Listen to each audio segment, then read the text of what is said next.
Good morning student. आज हम class +2 का हिस्ट्री का विद्रोही और राज वाला चैप्टर है, उसके आगे करेंगे। अभी तक हमने अवध के विद्रोह के बारे में पढ़ा है और जो विद्रोह की क्रांति थी, हर्षसावन की क्रांति, उसकी शुरुआत के बारे में पढ़ा है, कैसे कहाँ से शुरुआत हुई थी। आज हम करेंगे विद्रोही चाहते क्या थे, यानी एक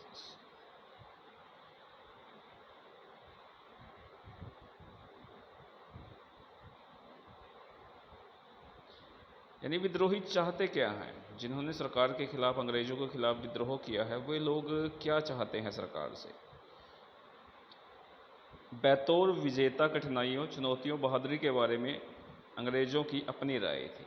विद्रोहियों की एहसान फरमोश और बर्बर लोगों का झुंड मानते थे। यानी ये जो नज़रिया है, वो नज़रिया किसका है? वो नज़रिया है अंग्रेज़ों का। अंग्रेज इन विद्रोहियों को कैसा मानते हैं? एहसान फरमोश मानते हैं और बर्बर मानते हैं। एक किस्म से आतंकवादी वो इनको मानते हैं। और इन विद्रोहियों को कुचलने का मतलब एक यह भी था कि उनकी आवाज़ को दबा दिया जाए। कुछ विद्रोहियों को ही घटनाक्रम के बारे में अपनी बात दर्ज करने का मौका मिला था, यानी सभी जो विद्रोही थे सभी ने अपनी बात नहीं बताई थी, कुछ विद्रोहियों को ही ये मौका मिला था। यूँ भी विद्रोहियों में ज़्यादातर सिपाही और आम लोग ही थे जो पढ़े लिखे नहीं थे। इस प्रकार अपने विचारों का प्रचार प्रसार और लोगों को विद्रोह में शामिल करने के लिए जारी कुछ घोषणाओं और इश्तेहारों के सिवाय हमारे पास कुछ ज़्यादा चीज़ें नहीं हैं। यानी हम अंग्रेज़ों का नज़रिया तो जानते हैं कि वो विद्रोहियों को किस दृष्टि से देखते हैं, पर उस समय विद्रोही क्या चाहते थे वो नज़रिया हमारे पास ज़्यादा नहीं है, क्योंकि विद्रोह करने वाले ज़्यादातर लोग क्या थे? अनपढ़ थे। इसलिए उनके बारे में थोड़ी बहुत जो जानकारी मिलती है, उन्होंने जो घोषणाएं की थी लोगों को इकट्ठा करने के लिए, जो इश्तिहार छपवाए थे, उनसे ही हम विद्रोहियों के नज़रिए के बारे में जान सकते हैं। 1857 में जो कुछ हुआ था उसको रचने के लिए कुछ इतिहासकारों की कोशिश तो बहुत हद तक है, मजबूरन अंग्रेज़ों के दस्तावेजों पर ही निर्भर रहना पड़ता है। यानी हम 1857 के बारे में यदि जानकारी करते हैं इतिहासकार, तो क्या करता है, जो हमारे पास सोर्सेज हैं अंग्रेज़ी दस्तावेज, तो उनका जो नज़रिया है विद्रोहियों के प्रति, वो नज़रिया एक अलग नज़रिया है। उसके बाद है हमारे पास विडंबना यह है कि इन स्रोतों में अंग्रेज अफसरों की सोच का तो पता चलता है, लेकिन इस बारे में ज़्यादा सुराग नहीं मिल पाए हैं कि विद्रोही क्या चाहते हैं। जो अंग्रेजी दस्तावेज हैं वो दस्तावेज हमें क्या बताते हैं कि अंग्रेजी सरकार, अंग्रेज़ों की नज़रिए में ये विद्रोही क्या थे। वो इनको बर्बर मानते हैं, एहसान फरमोश मानते हैं, एक किस्म से आतंकवादी मानते हैं। और दूसरे क्या है, विद्रोही क्या है, उनका नज़रिया अंग्रेजी दस्तावेजों से हमें पता नहीं चलता है। अब नेक्स्ट पॉइंट है हमारा एकता की कल्पना। भाई एकता कैसे, यूनिटी कैसे हुई थी सभी के बीच में? 1857 के विद्रोह के द्वारा जारी की गई घोषणाओं में जाति धर्म का भेद किए बिना समाज के सभी तबकों से आह्वान किया था। 1857 के जो विद्रोह हुआ था उसमें समाज का हर वर्ग, सभी तबका क्या है? वर्ग, चाहे धर्म के आधार पर लगा लो, चाहे आप भाषा के आधार पर लगा लो, सभी को इस आंदोलन में शामिल होने के लिए घोषणाएं की गई थी। मुसलमान राजकुमार और नवाबों की तरफ से उनके नाम जारी किए गए थे। हिंदुओं की भावनाओं का ख्याल रखा गया था। ऐसे विद्रोह के एक युद्ध के रूप में पेश किया गया था। हिंदू और मुसलमान दोनों को नफ़ा नुकसान बराबर था। इश्तेहारों में अंग्रेज़ों से पहले हिंदू मुसलमान एकता के बारे में बताया गया था कि जब तक यहाँ पे अंग्रेज़ नहीं आए थे, उससे पहले हिंदू और मुसलमान कैसे एकजुट होकर इस देश में रह रहे थे। यानी उन लोगों को उनका अतीत याद कराया गया था। और मुगल साम्राज्य के तहत विभिन्न समुदाय के सह अस्तित्व का गौरवगान किया गया था। बहादुर शाह जफर के नाम से जो घोषणाएं जारी की गई थी उसमें मोहम्मद का नाम भी लिया गया है और साथ में महावीर, यानी हिंदुओं के लिए भी दोनों के नामों की दुहाई दी गई है और जनता को इस लड़ाई में शामिल होने के लिए आह्वान किया गया है। दिलचस्प बात क्या है, यह आंदोलन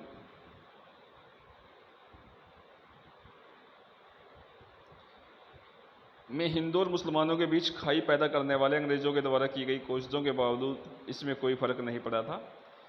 अंग्रेजी शासन ने क्या किया था? दिसंबर 1857 में पश्चिमी जो उत्तर प्रदेश है, वहाँ पे बरेली जगह है, उसमें हिंदू और मुसलमानों के बीच में दंगे करवाने के लिए 50,000 रुपये खर्च करे थे। पर इसका कोई भी जो उनकी ये कोशिश थी दंगे भड़कवाने की हिंदू और मुसलमानों के बीच, ये वहाँ पे कामयाब नहीं हो पाई थी। उसके बाद है उत्पीड़न के प्रतीकों के खिलाफ। इन घोषणाओं में ब्रिटिश राज, जिसको हम फिरंगी राज भी कहते हैं, से संबंधित हर चीज़ को पूरी तरह से खारिज कर दिया गया था। देशी रियासतों और कब्जों और समझौतों का उल्लंघन करने के लिए अंग्रेज़ों की निंदा की गई थी उस समय। और विद्रोही नेताओं का कहना है कि अंग्रेज़ों पे भरोसा नहीं किया जा सकता। जो विद्रोह करने वाले जितने भी लीडर हैं, सभी लीडर क्या कहते हैं कि अंग्रेज़ एक ऐसी कौम है जिस पे कोई भी व्यक्ति भरोसा नहीं कर सकता है। लोगों का जो गुस्सा है वो इस बात पे भी था कि ब्रिटिश जो भू राजस्व व्यवस्था है, बड़े बड़े भूस्वामियों को ज़मीन से बेदखल कर दिया गया था। यानी क्या थे, जो बड़े बड़े ज़मींदार थे, भूस्वामी थे, उनको उनकी ज़मीनों से बेदखल कर दिया गया था ब्रिटिश राज के द्वारा। और विदेशी व्यापार ने दस्तकारों और बुनकरों को ख़त्म कर दिया था। ब्रिटिश सरकार ने हर पहलू पर निशाना साधा था। फिरंगियों पर स्थापित सुदूर जीवन शैली को नष्ट करने का भी आरोप लगाया गया था। यानी जो भारतीय कल्चर थी, जो संस्कृति थी, उसको भी नष्ट करने का यानी आरोप अंग्रेज़ों के ऊपर लगा है। विद्रोही उस दुनिया को दोबारा बहाल करना चाहते हैं। विद्रोही क्या चाहते हैं कि उनकी जो पहले से ही यहाँ पे जो शासन व्यवस्थाएँ थी, जो कल्चर थी, वो दोबारा से बहाल हो जाए, इसलिए यही उनका उद्देश्य था। विद्रोही उद्घोषणाएँ इस व्यापक डर को व्यक्त करती हैं कि अंग्रेज़ हिंदू और मुसलमानों की जाति और धर्म को भ्रष्ट करने पर तुले हुए हैं। इन विद्रोहियों के द्वारा जो घोषणाएँ की गई हैं, उसके अंदर एक डर है कि ये जो विद्रोही हैं, ये अंग्रेज़ हैं, ये हिंदुओं और मुसलमानों की जाति को और धर्म को नष्ट करने वाले हैं। वो उन सभी को ईसाई बनाना चाहते हैं। इसीलिए इन लोगों के मन में एक डर है और कहीं पे अफवाहें भी चल रही थी। वो लोग अफवाहों पर क्या कर रहे थे, भरोसा कर रहे थे। लोगों को प्रेरित किया गया था कि वे इकट्ठे मिलकर अपने रोजगार के, धर्म की, इज्जत की अस्मिता के लिए लड़ें और इसी लड़ाई को सार्वजनिक भलाई की लड़ाई होगी। जैसा कि हम सभी देख चुके हैं कि बहुत से स्थानों पर अंग्रेज़ों के खिलाफ विद्रोह में उन तमाम ताकतों के विरुद्ध हमले की शक्ल लेता गया है। यानी अंग्रेज़ों के खिलाफ तो युद्ध था, बट जहाँ जहाँ पे भी अंग्रेज़ों के खिलाफ युद्ध था, वहाँ पे क्या था, जो लोग अंग्रेज़ों के पिट्ठू कहे जाते थे, यानी जिन्होंने अभी तक जनता का शोषण किया था, उन लोगों को भी उस समय इन विद्रोहियों के गुस्से का शिकार होना पड़ा था। देखो यहाँ पे देखा है कि जिन्होंने अंग्रेज़ों के हिमायती या जनता का उत्पीड़न समझा जाता है, कई दफ़ा विद्रोही शहर के सम्राट होते हैं, जो अमीर व्यक्ति होते हैं, जानबूझकर बेइज्जत करते थे। जो लोग पहले उनको गाँव में उन्होंने सूदखोर और बही खाते जला दिए थे। उनके जो बड़े बड़े जैसे साहूकार होते हैं, वो क्या करते थे, किसानों को कुछ वहाँ पे अपने बही खाते में लिखवा लेते थे ज़्यादा और देते थे उनको कम, और वो इसलिए उनकी ज़मीनों को अपने पास गिरवी रख लेते थे। तो आज उनके पास मौका था, उन्होंने क्या किया, उन साहूकारों के जो बही खाते थे, जो रिकॉर्ड थे, सारे के सारे तोड़ फोड़ दिए और जला दिया उनको। विद्रोही तमाम उत्पीड़नों के खिलाफ थे और परंपरागत जो ऊंच नीच का भेदभाव था उसको ख़त्म करना चाहते थे। और वैकल्पिक दृष्टि संभवतः ज़्यादा समतापरक समाज की कल्पना दिखाई देती थी उस समय। यही सोच उनकी घोषणाओं में भी दिखाई देती है। फिरंगी राज के खिलाफ तमाम सामाजिक समूहों को एकजुट करने का वो लोग आह्वान कर रहे थे कि जितने भी समाज के समूह हैं, सारे के सारे समूह क्या, सरकार के खिलाफ, अंग्रेजी राज के खिलाफ एकजुट हो जाएं। अब है वैकल्पिक सत्ता की तलाश। ब्रिटिश शासन ध्वस्त हो जाने के बाद, जैसे दिल्ली में क्या था, वो विद्रोहियों के कब्जे में आ गया था। जब वहाँ से ब्रिटिश शासन ध्वस्त हो जाने के बाद दिल्ली, लखनऊ, कानपुर जैसे स्थानों पर विद्रोहियों ने एक प्रकार की सत्ता और शासन संरचना स्थापित करने का प्रयास किया था। क्योंकि ये जो इलाके हैं, दिल्ली है, लखनऊ है, कानपुर है, ये इलाके अंग्रेज़ों के हाथों से निकल गए थे और विद्रोहियों का यहाँ पर कब्जा हो गया था। इसलिए यहाँ पर कैसी शासन व्यवस्था स्थापित की जाए, प्रयास कर रहे थे वो लोग। बेशक यह प्रयोग ज़्यादा समय तक नहीं चला है, लेकिन इन कोशिशों से पता चला है कि विद्रोही नेता 18वीं सदी के पूर्व ब्रिटिश दुनिया की पुनः स्थापित करना चाहते थे। इन नेताओं ने पुरानी दरबारी संस्कृति का सहारा लिया। जैसे पहले यहाँ पे राज चलता था, वही संस्कृति इन्होंने अपनाई है। विभिन्न पदों पर नियुक्तियाँ की गई थी। भू राजस्व वसूली और सैनिकों के वेतन का भुगतान का इंतजाम किया गया है। जो लूटपाट बंद करने के लिए हुक्मनामे जारी करे थे उस समय इन लोगों ने। इसके साथ साथ अंग्रेज़ों के खिलाफ युद्ध जारी रखने की घोषणाएँ भी की गई हैं और योजनाएँ बनाई गई हैं। सेना की जो कमान है वो श्रृंखला तय की गई है। इन सारे प्रयासों में विद्रोही 18वीं सदी के मुगल जगत से प्रेरणा ले रहे थे। यानी मुगल साम्राज्य के द्वारा जैसे भी शासन चलता था, ये लोग वैसे ही शासन चला रहे थे। अब विद्रोहियों द्वारा स्थापित की गई रचना में प्राथमिक उद्देश्य युद्ध की जरूरतों को पूरा करना था, लेकिन ज़्यादातर मामलों में रचनाएँ अंग्रेज़ों की मार बर्दाश्त नहीं कर पाई हैं। अवध में अंग्रेज़ों के खिलाफ प्रतिरोध सबसे लंबा चला है। वहाँ दरबार द्वारा जवाबी हमले की योजनाएं बनाई गई हैं 1857 के आखिर में तथा 1858 के शुरुआती महीनों में हुक्म की श्रेणियां वजूद में थी। अब है दमन। दमन मीन्स दबा देना। इस आंदोलन को सरकार के द्वारा कैसे दमन कर दिया गया, कैसे दबा दिया गया है।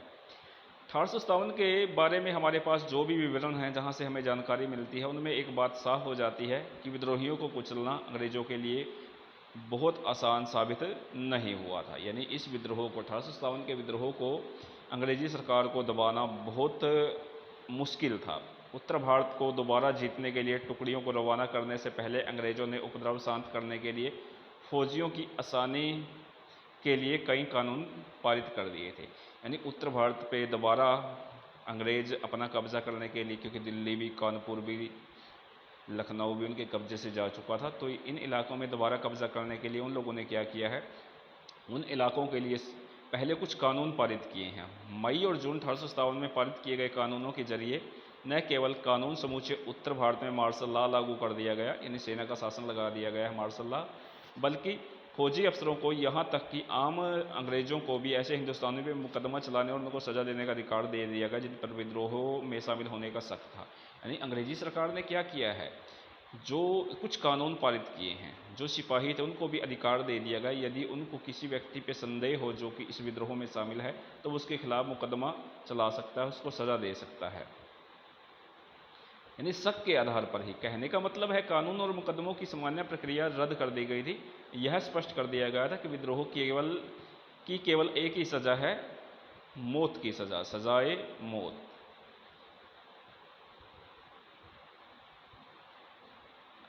इन नए कानूनों और ब्रिटेन से मंगाई गई नई टुकड़ियों से लैस अंग्रेज सरकार ने विद्रोहों को कुचलने के काम शुरू किए थे।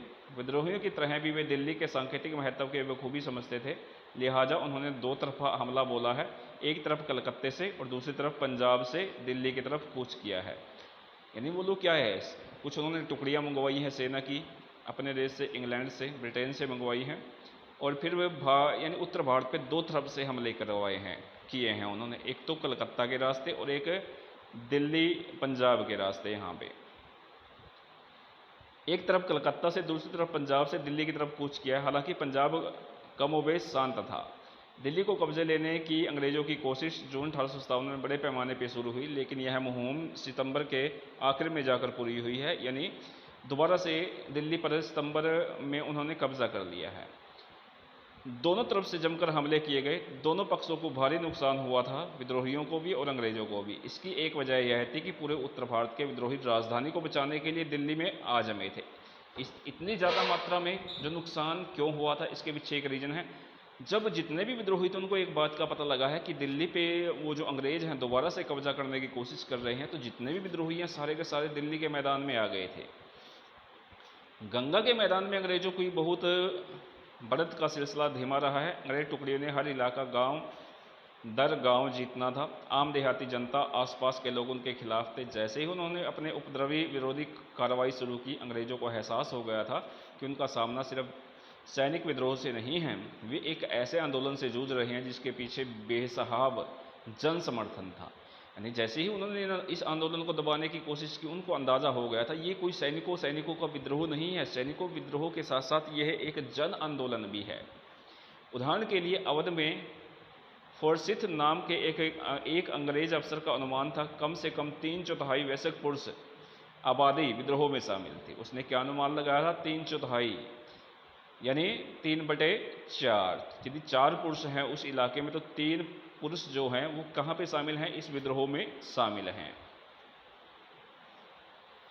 इस इलाके की लंबी लड़ाई के बाद 1858 में जाकर अंग्रेज दोबारा अपने नियंत्रण में ले सके थे। अंग्रेजों ने सैनिक ताकतों का भयानक पैमाने पर इस्तेमाल किया था, लेकिन इसका एकमात्र हथियार नहीं था। वर्तमान उत्तर प्रदेश के विशाल भूखंड में बड़े बड़े भूस्वामी और काश्तकारों ने मिलकर अंग्रेजों का विरोध किया था। अंग्रेजों ने इस एकता को तोड़ने के लिए बड़े बड़े जमींदारों को आश्वस्त कर दिया था कि वो क्या करेंगे, जो वहाँ पे एकता बनी थी, किसकी एकता बनी थी, भूस्वामियों की और काश्तकारों की। भूस्वामी होते हैं जमींदार, काश्तकार होते हैं जो उन पे खेती करते हैं। तो उन्होंने क्या किया था, इन लोगों की एकता को तोड़ने के लिए उन्होंने जमींदारों को एक आश्वासन दिया था कि वो उनकी जो जागीरें हैं वापस कर देंगे। विद्रोह का रास्ता अपनाने वाले जमींदारों को ज़मीनों से बेदखल कर दिया गया था। जो अब भी उनके खिलाफ विद्रोह करता है, उनकी ज़मीनें जितनी भी हैं उनसे बेदखल कर दिया। जो वफादार थे, जो उनका साथ दे रहे थे, उनको इनाम दिया गया था। बहुत सारे जमींदार या तो अंग्रेजों से लड़ते लड़ते मारे गए या भागकर नेपाल चले गए हैं, जहां भुखमरी के कानून की डेथ हो गई है। उसके बाद है विद्रोह की छवियां। हम इस विद्रोह और विद्रोहियों की गतिविधियों, उन पर किए गए दमन के तरीकों के बारे में किस तरह जान सकते हैं। जैसे कि हमने पीछे देख चुके हैं कि विद्रोहियों की सोच के बारे में हमारे पास जो दस्तावेज हैं कम हैं, और हमारे पास विद्रोहियों की कुछ घोषणाएं, अधिसूचनाएं, नेताओं के पत्र ही हैं। लेकिन अब ज़्यादातर इतिहासकार अंग्रेजों द्वारा लिखे गए दस्तावेजों की रोशनी में ही विद्रोहियों की कार्रवाई पर चर्चा करते हैं। यह तो है कि इस बारे में सरकारी ब्यौरों की कमी नहीं है। औपनिवेशिक प्रशासन और फौजी अपनी चिट्ठियां, डायरी, आत्मकथाओं, सरकारी इतिहास में अपने अपने ब्यौरे दर्ज करते हैं। असंख्य मेमो, नोट्स, परिस्थितियां, आंकलन, विभिन्न रिपोर्टें हैं जो सरकारी हैं, सरकार की सोच के और अंग्रेजों के बदलते रवैये को समझ सकते हैं। आज इनमें से बहुत सारे दस्तावेजों को सैनिक विद्रोह रिकॉर्ड पर केंद्रित खंडों में संकलित किया गया है। ये दस्तावेज हमें अफसरों के भीतर मौजूद भय और बेचैनी तथा विद्रोहियों के बारे में उनकी सोच का पता देते हैं। ब्रिटिश अखबारों और पत्रिकाओं में इस विद्रोह की जो कहानियां छपी थी, उनके सैनिक विद्रोहियों द्वारा की गई हिंसा को बड़े हमर्षक शब्दों में छापा गया है। यह कहानी जनता की भावनाओं को भड़काती है और प्रतिरोध और सबक सिखाने की मांगों को हवा देती है। अंग्रेजों और भारतीयों द्वारा तैयार की गई तस्वीर सैनिक विद्रोह का एक महत्वपूर्ण रिकॉर्ड है। इस विद्रोह में के बारे में कई चित्र, पेंसिल से बने रेखांकन हैं, उत्कीर्ण चित्र हैं, पोस्टर है, कार्टून है, बाजार प्रिंट हैं। इनमें से कुछ को देखें और जानें ये हमें क्या बताते हैं।